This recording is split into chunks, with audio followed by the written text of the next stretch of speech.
हमार बूढ़ी गने भुला गइलू। अरे का भइले बाबा, ऐसे काहे रोवत हई?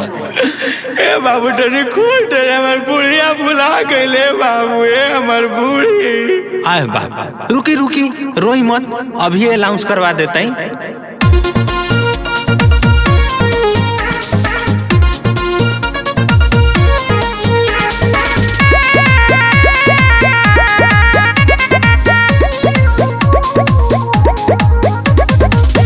छाती रोवे बुढ़वा लागे पगलाइल, पीट के छाती रोवे बुढ़वा लागे पगलाइल। बुढ़िया मेला में भुलाइल, बुढ़िया मेला में भुलाइल,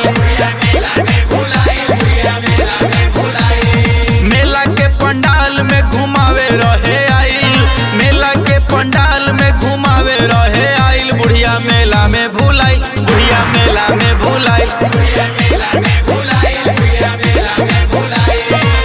श्री श्री दुर्गा पूजा सेवा समिति आप सभी श्रद्धालुओं का हार्दिक अभिनंदन करता है और करता ही रहेगा। एक आवश्यक सूचना, झूलन बाबा की पत्नी फूलमतिया देवी मेला में कहीं खो गई है। किसी भाई बंधु को अगर मिले तो आकर पूजा पंडाल में संपर्क करें। धन्यवाद। गावे लाचारी अपन थाक हार के, रोवताटे बुढ़ावा भोकार पार के।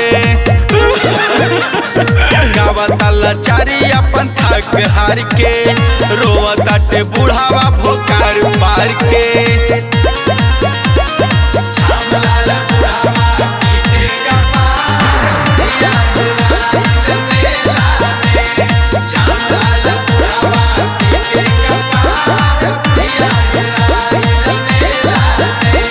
हेलो हेलो, अरे तनी साउंडवा बढ़ावा ना हो।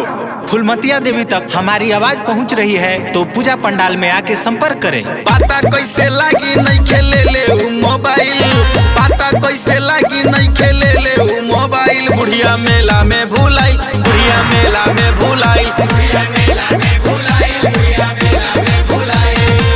लिए बाबा, दरोगा जी आ गए, अपन परेशानी बताई। अरे कि एक तो हम ओकरा से कहनो रहल नहीं खी दूर जी, अब पहला बेरी मेरा घुमावे लाइनी इतना दूर जी।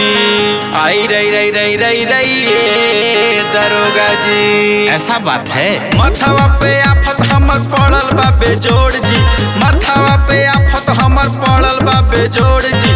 बुढ़िया भुलैली दरोगा जी खोज दी, बुढ़िया भुलैली दरोगा जी खोज दी। अभी पता लगाते हैं।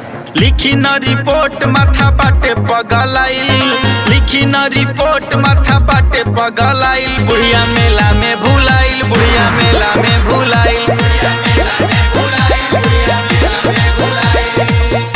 खुश रहे बाबू, ऐसी बनल रह। तू न रह तो हमार बुढ़िया ना मिलित। ए बुढ़ी तनी बीड़ी पियावा।